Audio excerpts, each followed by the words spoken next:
1절에서 8절까지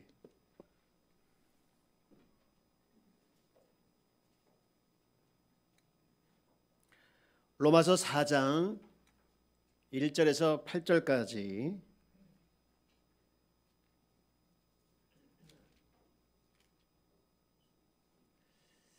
우리 같이 함께 1절부터 8절까지의 말씀을 합독을 하도록 하겠습니다. 시작.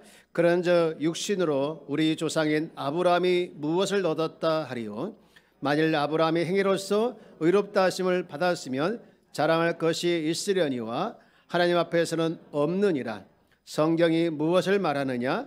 아브라함이 하나님을 믿음에 그것이 그에게 의로 여겨진 바 되었느니라. 일하는 자에게는 그의 삭시에 의인으로 여겨지지 아니하고 보수로 여겨지거니와 일을 아니할지라도 경건하지 아니한 자를 의롭다 하시는 이를 믿는 자에게는 그의 믿음을 의로 여기시나니 일할 것이 없이 하나님께 의로 여기심을 받은 사람의 복에 대하여 다윗이 말한 바 불법의 사함을 받고 죄가 가려짐을 받는 사람들은 복이 있고 주께서 그 죄를 인정하지 아니하실 사람은 복이 있도다 함과 같으니라. 아멘. 이 시간에는 예루살렘 찬양대 찬양이 있겠습니다. 오늘은 이제 행복의 뿌리에 대해서 말씀을 나눴으면 좋겠습니다. 우선 성경을 좀 살펴보면 우리가 읽은 이 로마서 4장은 굉장히 강조하는 게 하나 있는데 사람이 의롭게 된 것은 믿음이다라는 거예요. 그러면서 아브라함의 예를 들어가지고 아브라함이 의롭게 된 것은 그의 행동도 아니고 또 할례도 아니고 율법을 지킨 것도 아니고 오직 하나 믿음으로 의롭게 됐다라는 것을 이 4장 전체에서 얘기하고 있어요. 그런데 이것은 사실은 이제 3장에서부터 출발했거든요. 3장 21절부터 의롭게 된 것은 믿음이다 이거거든요. 그런데 그 예로 이제 4장에서 아브라함을 예로 들었는데 로마서 4장 3절에 보면 이렇게 말씀하고 있죠. 성경이 무엇을 말하느냐? 성경이 무엇을 말하느냐 하면서 아브라함이 하나님을 믿음에 그것이 그에게 의로 여겨진 바 되었다라는 말씀을 하고 있죠. 여기 성경은 어디를 말하는가? 창세기 15장 6절이거든요. 15장 6절에 보면 아브라함이 여호와를 믿으니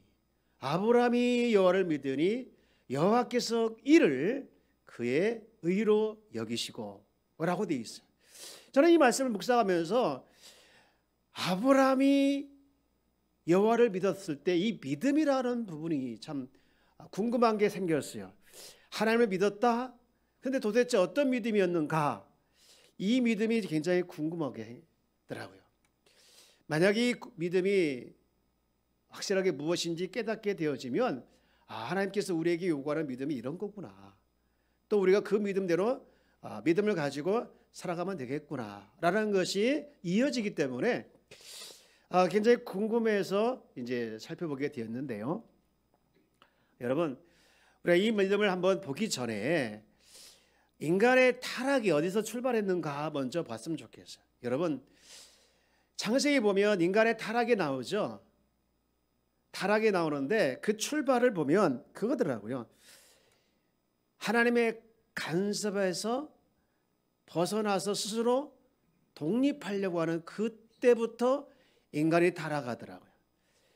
사단은 그걸 알았어요. 그래서 이 사단이 인간의 그 욕구를 알고 이렇게 유혹하죠. 창세기 3장 5절 말씀을 보면 너희가 그것을 먹는 날에는 너희 눈이 밝아져 하나님과 같이 되어 선악을 알 줄을 하나님이 아심이라. 무슨 얘기냐? 내 눈이 밝아지면 하나님과 같이 된다는 거예요. 그래서 하나님의 간섭에 벗어나서 스스로 독립할 수 있다라는 것이죠. 여러분, 이것이 사탄의 공격이었고 이 사탄의 공격에 보기 좋게 인간이 넘어가서 그때부터 독립할 줄 알았더니 그것이 결국은 타락하게 되었어요. 여러분, 영적인 공격 지금도 이와 같은 역사들이 일어나고 있는데 우리를 하나님 자리에 올리려고 하는 것이 사탄의 끊임없는 유혹이고 공격입니다. 이런 창세기에 나오는 인간의 타락의 핵심이 뭐였다고 했습니까? 하나님의 간섭으로부터 벗어나려고 하는, 그래서 스스로 독립해 보려고 하는 이런 것이 인간의 타락에 출발했다고 하면 로마서에서는 그것을 복구하려고 하는 거예요. 어떻게 복구하는 거냐? 그것이 믿음이라는 것인데, 다시 말해서 하나님에 대하여 신뢰를 잃었는데 하나님을 믿지 못하고 스스로 독립하려고 간섭을 벗어나려고 했던 그런 것들을 이제는 하나님의 신뢰함으로 말미암아 다시 회복하는 그런 마음을 가지고 지금 또 회복하려는 마음을 가지고 로마서 4장을 이제 말씀하고 또 아브라함의 예를 들고 있는데, 여러분, 아브라함의 믿음의 조상이잖아요. 그런데 이 아브라함의 믿음을 보면 참 단순했던 것 같아요. 여러분, 아까 읽었던 창세기 15장 6절 말씀을 한번 볼래요? 자, 한번 읽어보세요. 읽어보실래요? 시작. 아브라함이 여호와를 믿으니 여호와께서 이를 그의 의로 여기시고. 굉장히 단순하다. 굉장히 쌈박하고 아주 깔끔해. 아브라함이 여호와를 믿으니, 아브라함이 여호와를 믿으니. 여러분, 아브라함이 여호와를 믿었다는 이 믿음이 도대체 뭡니까? 아브라함이 여호와를 믿었다. 이 믿음은 다른 게 아니라 아브라함은 여호와를 믿었다라는 그 말 안에 바로 하나님의 존재 그 자체를 믿었다는 거예요. 이게 무슨 얘기냐? 사실 아브라함 입장에서는 하나님의 말씀에 순종하고 하나님의 약속을 따라가기가 쉽지가 않았어요. 창세기 12장 1절부터 보면은 하나님께서 아브라함에 이런 말을 해요. 아브라함이 이르시되 너는 고향과 친척과 아버지 집을 떠나 내가 보여줄 땅으로 가라, 이렇게 명령하면서 2절에 이런 약속을 하지요. 내가 너로 큰 민족을 이루겠다. 너로 큰 민족을 이루겠다. 여러분, 집을 떠나서 이제 내가 지시할 땅에 가게 되어지면 너로 큰 민족을 이루겠다는 말씀이잖아요. 여러분, 이 말씀을 들은 아브라함 입장에서는요, 이게 쉽게 수긍이 가는 말씀이 아니에요. 가라는 데는 가겠지요. 그러나 그에게는 뭐가 없었습니까? 자녀가 없었거든요. 4절 말씀에 보면 아브라함에 대해서 이렇게 이야기하고 있죠. 창세기 12장 4절 보면 이에 아브라함이 여호와의 말씀을 따라갔어요. 롯도 그와 함께 갔어요. 그런데 아브라함이 하나님을 떠날 때 나이가 나와요. 몇 살이라고 했습니까? 75세. 왜 여기서 굳이 75세를 기록했을까? 75세를 기록한 이유는 어떻게 보면 아브라함 입장에서 민족의 아비, 민족의 조상이 되기는커녕 한 아이의 아버지도 되기 어려울 나이라는 거예요.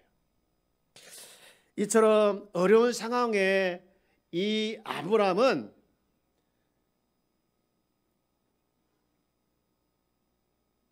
순종하고 갔는데 왜 아브라함에게 하나님이 이런 약속을 하시면서 이런 요구를 하셨을까? 그에게 무엇을 요구하신 것일까? 다시 말해서 또 한마디로 얘기하면 하나님은 지금 아브라함에게 믿음을 요구했던 거예요. 아브라함 입장에서 봤을 때 도저히 안 되고 도저히 있을 수 없는 일이라고 생각되어지지만, 그러지만 하나님께서 아브라함을 통해서 원하셨던 것 하나, 그것은 바로 믿음인데, 그 믿음이 뭐냐? 하나님 존재 그 자체를 믿기를 원하는 믿음이었어요.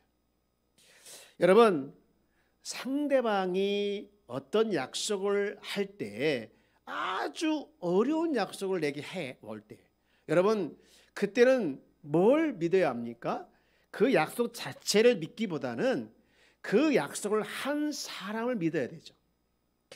여러분, 아브라함에게 던지는 이 약속의 말씀도 약속 자체를 보기보다는 그 약속을 하신 하나님 존재 그 자체를 신뢰하길 원했던 것이 하나님의 마음이었어요. 그런데 아브라함은 그 마음을 아시고 여호와를 믿었다는 거예요. 그래서 창세기 12장 5절 6절 말씀에 보면 나와 있는 그것이 바로 아브라함이 하나님을 믿으니, 이 믿음이라고 하는 것은 바로 하나님 존재 그 자체를 믿었다는 것이죠. 여러분, 우리가 하나님을 안 믿습니까? 다 하나님 믿지요. 그런데 여러분이 하나님을 믿는다고 하는 그 믿음을 가만히 한번 생각해 보십시오. 내가 하나님을 믿는데, 내가 하나님을 신뢰하는데 왜 내 믿음은 약해 보이고 아브라함 믿음은 커 보였을까? 여러분의 믿음이 약하다, 또 여러분의 믿음이 없다, 그 얘기를 하고 싶은 것이 아니라, 가만히 생각해 보면 여러분 하나님 믿는다고 생각하고 있지만 사실은 하나님께서 주실 복에 초점이 더 있어요. 하나님이여 이거 주시옵소서, 저거 주시옵소서. 이게 다 뭡니까? 하나님께서 나에게 주기를 원하는 복들 아닙니까?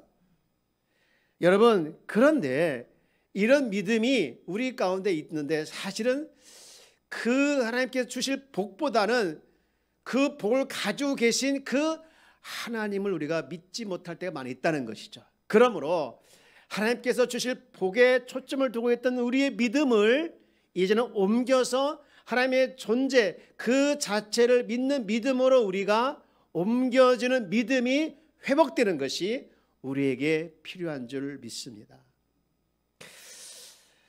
신앙생활이라고 하는 것은 우리의 관심이 어디에 있어야 되느냐? 하나님 그 존재 자체를 믿는 믿음에 우리가 맞춰져야 되는 거예요.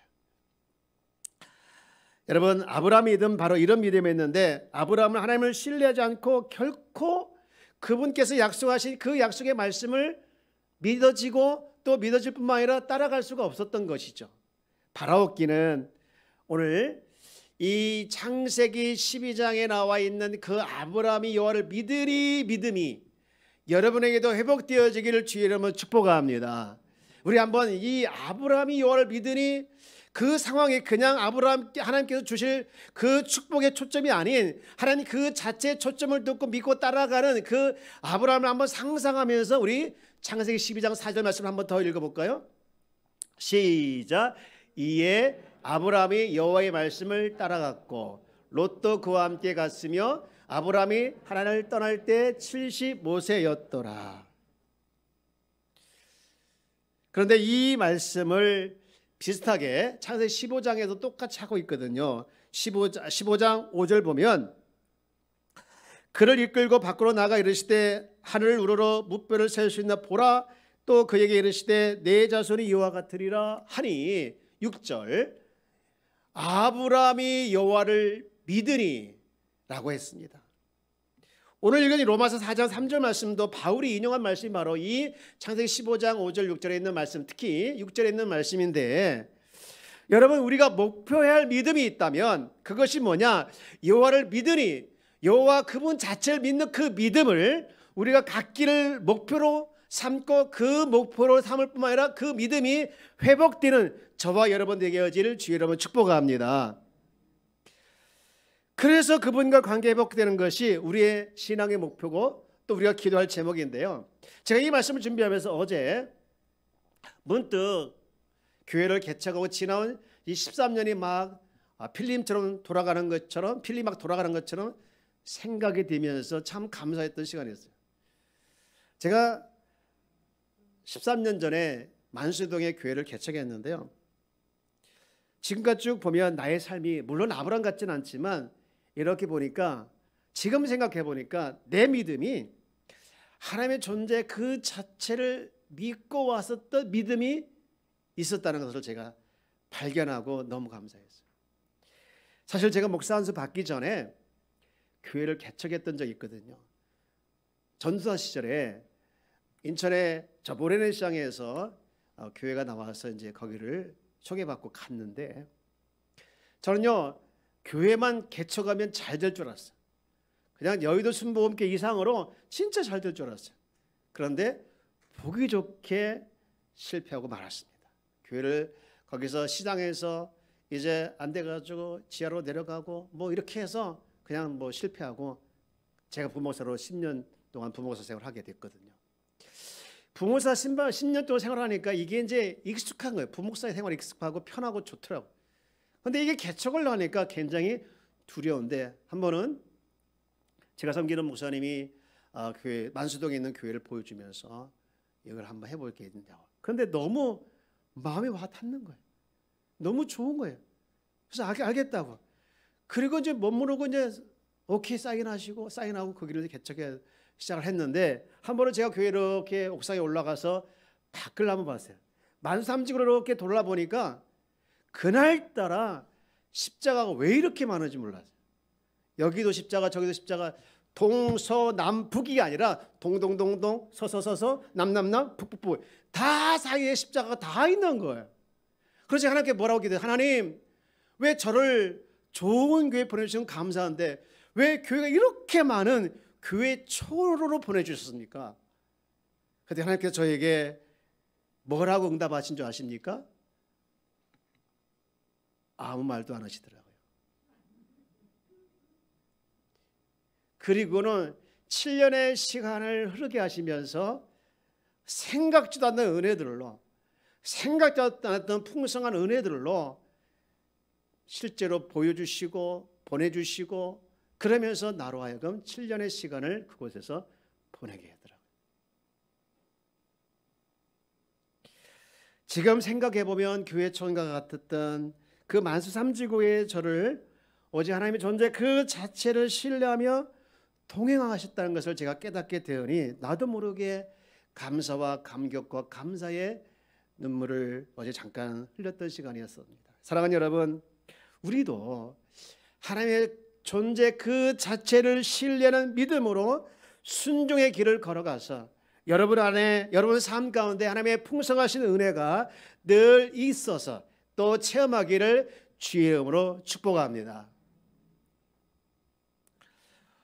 이처럼 하나님을 신뢰하는 자들에게는요, 하나님께서 풍성한 은혜를 경험하게 되어지고 또 그런 삶 가운데 삶의 변화들이 많이 일어나는데, 오늘 본문은 우리가 하나님의 그 존재 그 자체를 믿고 따라가는 자에게 오게 되는 삶의 변화 두 가지를 이야기하고 있는데요, 저는 그것을 한번 나누기로 합니다. 첫 번째는요, 자기 행위를 자랑하는 것이 아니라 은혜를 자랑하는 삶의 태도를 갖게 되더라고요. 저를 한번 따라서 볼까요? 은혜를 자랑한다. 로마서 4장 4절 5절 말씀을 보면, 일하는 자에게는 그 삭시 은혜로 여겨지지 아니하고 보수로 여겨지거니와, 5절 이를 아니할지라도 경건하지 않은 자를 의롭다 하신 이를 믿는 자에게는 그의 믿음을 의로 여기시나니. 지금 이게 무슨 얘기입니까? 아브라함이 어떤 행위로가 아니라 하나님을 믿고 신뢰했기 때문에 그것을 의롭게 여기셨다는 거예요. 그래서 근데 여기서 강조하는 것은 이 믿음 자체도 하나님께서 주신 선물이라는 거예요.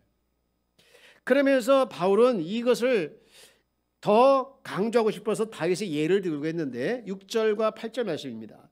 이런 것이 없이 하나님께 의로 여기심을 받은 사람의 복에 대하여 다윗이 말한 바, 불법이 사함을 받고 죄가 가려짐을 받는 사람들이 복이 있고, 8절 주께서 그 죄를 인정하지 아니하실 사람은 복이 있도다 함과 같으니라.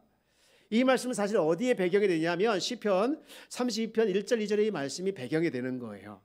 시편 32편 1절 2절 말씀은 사실 다윗의 시인데, 다윗이 뭐라고 시를 고백하고 있는지 우리 한번 함께 같이 읽어볼까요? 시작.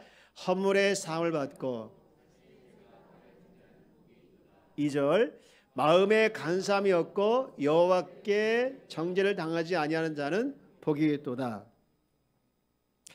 다윗이 이 시를 쓰게 된 계기가 있어요.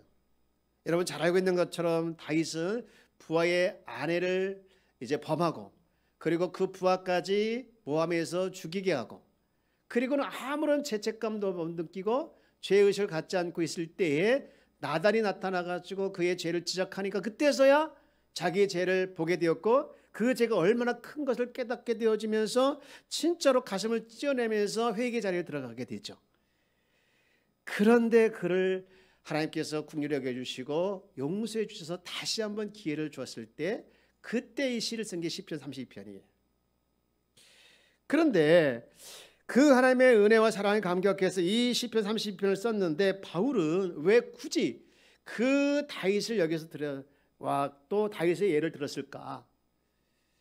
바울은 지금 아브라함의 예를 들고 다윗의 예를 들면서 본인의 삶은 지금 본인의 상황을 이야기하고 싶은 거예요.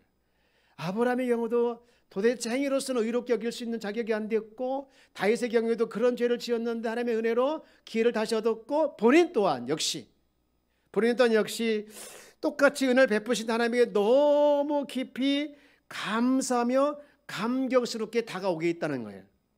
그래서 사실 바울은 어떤 사람인데 자신에 대해서 이렇게 이야기를 하고 있어요. 고린도전서 15장 8절에 보면 스스로 자기를 뭐라고 평가하냐? 자신은 맨 나중에 만삭되지 못하여 난 자라는 거예요.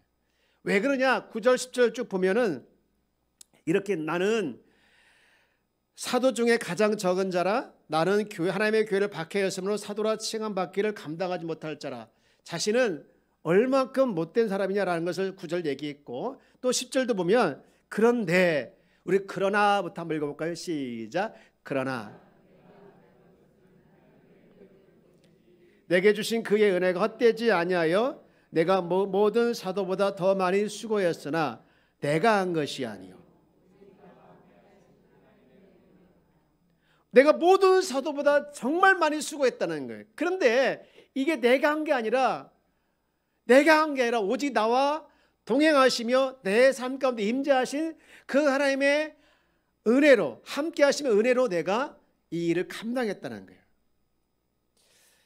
자기는 만삭되지 못한 인생인데, 자기는 자격 없는 죄인인데, 자기는 누가 뭐라고 해도 버림받아 마땅하고 정말 죄인 중에 죄인이고 괴수 중에 괴인인데, 하나님의 놀라운 은혜와 놀라운 감당할 수 없는 그 사랑이 자기로 하여금 오늘 이렇게 서 있게 하심에 대해서 너무 크게 감사하고 감동하고 있는 거예요. 그래서 자신은 지금 너무 겸손하게 하나님의 은혜를 찬양하고 있어요. 사실 바울은 모함을 많이 받았어요. 그리고 또 심지어는 동역자들끼리 자기를 질투해서 바울을 곤란하게 하는 경우도 많이 있었습니다. 그런데요, 놀라운 것은요, 여러분, 바울이, 여러분 성경을 쭉 읽어보시면 알겠지만 어디 한 구절이라도 그가 상처받았습니다 라는 얘기를 하지 않아요. 심지어는 하나님 앞에 자기 아픈 부분을 3번씩이나 기도했음에도 불구하고 응답하지 않은 것에 대해서 상처받았네요 라고 하잖아요. 왜 그랬을까요? 왜 자기가 상처받지 않았다고? 상처받을 분명한 이유가 되고 건덕거리가 됨에도 불구하고 그가 상처받지 않았다, 상처받았다란 말이 한마디도 안 나올까? 그는 상처보다 자기 자신에게 베풀어 주신 은혜가 더 크고 더 깊고 더 한량없이 크게 자기를 짓누르고 있고 크게 자기를 감싸고 있었기에 은혜가 모든 상처를 덮어버리니 상처가 하나도 자기에게는 다가오지 않았다는 것을 말하고 있는 거예요. 사랑하는 여러분, 우리도 바울과 같은, 또는 아브라함 같은, 다윗과 같은, 또는 더 이름 없는 많은 사람들 같은 하나님의 은혜를 누리고 왔고 지금 누리고 있고 앞으로 누릴 자인 줄 믿습니다. 여러분 삶 가운데 하나님의 은혜가 충만하길 주 여러분 축복합니다. 그렇게 부어줄 걸 믿으며 나가길 주 여러분 축복합니다. 지금까지 은혜를 베풀어 주셨고 지금도 베풀어 주시고 계시고 앞으로 베풀어 주실 걸 믿으며 그 믿음을 가지고 여러분에게 다가오는 상처도 덮어버리는 귀한 성도가 되길 주 여러분 축복합니다. 여러분, 여러분에게 있는 상처가 저는 어떤 건지 모르겠지만 그 상처를 묵상하지 마십시오. 어떤 분은 내게 주은 상처가 얼마나 되는지 적어봤대요. 여러분, 그 적으면서 얼마나 괴롭겠어요. 여러분, 반대로 내게 주신 은혜를 묵상하면서 내게 주신 은혜를 한번 적어보세요. 찬송가 중에, 가사 중에 이런 가사가 있더라고요. 받은 복을 세어보아라. 여러분, 받은 복을 세어보길 주 여러분 축복합니다. 그 다음 가사가 뭐냐입니까? 받은 복을 세어보라. 크신 복을 내가 알리라. 여러분, 이걸 한번 제가 계산해 봤어요. 받은 은혜를 세어보아라. 크신 은혜를 내가 알리라. 어제 저녁에 제가 설교를 준비하면서 어느 집사님에게 저한테 이런 문자를 보냈어요. 목사님, 사실 어제가 딸의 기일이었는데 주님이 주시는 평안함으로 눈물보다는 기쁨으로 하루를 보냈던 것 같습니다. 중보 기도가 몸소 느껴질 정도로 참 감사했던 하루였습니다. 목사님, 저 힘낼게요. 한참 동안 제가 이 문자를 묵상하면서 생각하면서 목사님, 저 힘낼게요란 말 안에는 내게 다가온 아픔보다는, 내게 있는 상처보다는 내게 베풀어 주신 은혜가 더 크게 느껴집니다라고 들려지더라고요. 바울이 지금 로마서 4장에서 오직 믿음으로 의롭다함을 얻은 이 이신칭을 강조하면서 다윗의 예를 들었던 이유가 뭐냐? 이 성경을 읽고 있는, 이 말씀을 듣고 있는, 또 하나님 앞에 예배하는 모든 성도들이 믿음을 가지고 하나님 그 자체를 기대하고 그 하나님을 믿고 나가면서 그 하나님 때문에 감격을 회복하기를 원해서 이 말씀을 기록하고 있는 거예요. 자격 없는 우리에게 베풀어 주셨던 그 은혜, 지금도 베풀어 주시는 그 은혜, 그리고 앞으로 베풀어 주실 그 하나님의 존재 자체를 신뢰하는 믿음으로 살아내기를 원하는 마음으로 이와 같은 말씀을 기록하면서 오늘 우리에게 전하고 있는 거예요. 사랑하는 여러분, 우리는 내 행위를 자랑하는 것이 아니라 은혜를 자랑하는 우리 한마음 가족 공동체가 되었으면 좋겠어요. 그렇게 되길 주 여러분 축복합니다. 여러분을 힘나게 하고 여러분을 행복하게 하고 여러분을 기쁘게 하고 있는 그 뿌리가 무엇일까요? 하나님 그 존재 자체를 신뢰하는 믿음이 그 뿌리가 되기를 주 여러분 축복합니다. 그런가 하면 두 번째로 하나님 존재 자체를 신뢰하고 사는 자들의 삶의 변화가 또 하나 있는데, 감사와 자족을 회복하는 삶을 살게 된다는 거예요. 잘 한번 따라서 볼까요? 감사와 자족을 회복하는 삶. 여러분, 감사와 자족, 이것을 회복하기를 주 여러분 축복합니다. 오늘 읽은 이 로마서 4장 6절부터 8절에 있는 말씀을 현대 성경으로 잠깐 이제 보여드릴게요. 이처럼 공로가 없어도 하나님이 의롭다고 인정해주는 사람의 행복에 대하여 다윗은 이렇게 말하고 있습니다. 잘못을 용서받고 하나님이 죄를 덮어주신 사람은 행복하다.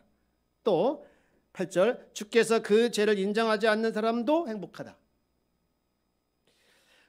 이 말씀을 묵상하는데 문득 모세가 인생의 말년에 했던 고백이 생각나는 거예요. 모세가 인생 말년에 뭐라고 고백한 줄 아십니까? 신명기 33장 29절 보면 그가 이렇게 고백을 해요. 이스라엘이여, 너는 행복한 사람이로다. 여호와의 구원을 너같이 얻은 사람 백성이 누구냐? 자기 인생을 마무리하는 시점에서 모세처럼 이렇게 행복을 느낄 수 있다면 얼마나 좋겠어요. 여러분, 행복을 느끼길 주 여러분 축복합니다. 그는 왜 이렇게 행복하다라고 했을까? 행복하다 할 이유가 뭐냐? 자기 존재 자체에 대해서 긍지를 가지고 있었기 때문에 그런 행복하다고 이렇게 선포하고 있는 거예요. 문득 제 친척 중에 반려견을 키우는 친척이 있어요. 이제 한 12년 키웠다고 하더라고요. 전화를 해보니까. 근데 이 반려견 한 11년쯤 되니까 이 병에 걸린 거예요. 그래서 동물병원에 갔더니 수술하는 것은 의미가 없다. 왜? 나이가 많고 돈도 많이 들어가서 그렇다는 거예요. 그런데 나중에 알고 보니까 보통은 이쯤 되면 수술을 않는 것이 맞는다고 병원 측에서 얘기를 했대요. 근데 나중에 보니까 이분들이 이 친척이 수술을 한 거예요.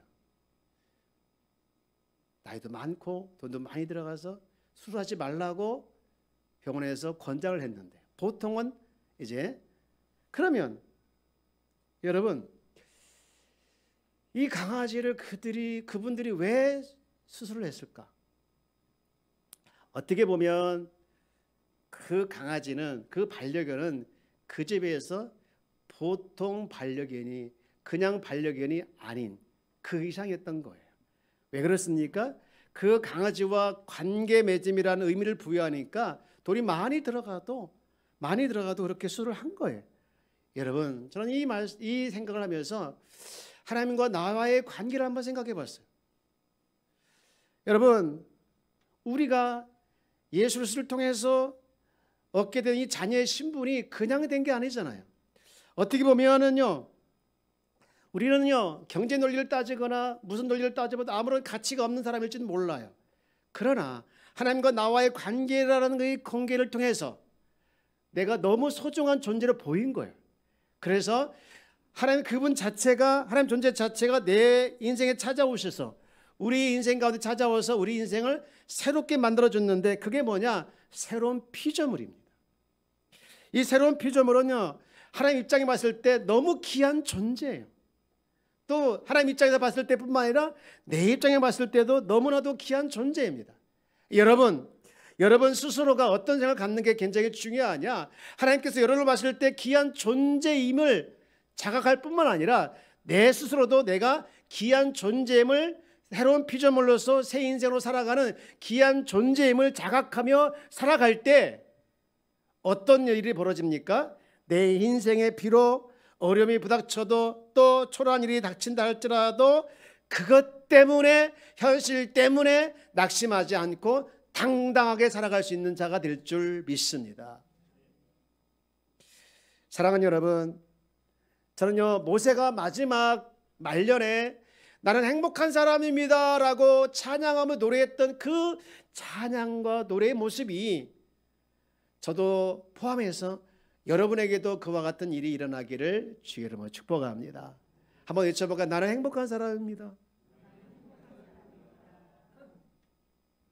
행복의 뿌리가 돈, 사람, 명예, 사업 등등등, 건강, 우리 많은 것을 뿌리를 잡고 있어요. 그러나 진짜 행복의 뿌리는 나 같은 사람을 사랑하시고, 나 같은 사람을 구원해 주시고, 나 같은 자에게 은혜 주신 것, 이것이 여러분의 행복의 뿌리가 되어지고, 더 나아가서 나 같은 존재가 어떤 존재인가, 하나님 보실 때 어떤 존재인가라는 것, 그것 때문에 여러분 삶의 기쁨이 원천이 되기를, 삶의 행복의 원천이 되기를 주의 이름으로 축원합니다. 이제 말씀을 정리합니다. 나는 행복한 사람입니다. 여러분은 불행한 사람입니다. 저를 한번 따라, 나는 행복한 사람입니다. 우리 옆에 계시면서 합시다. 행복합시다.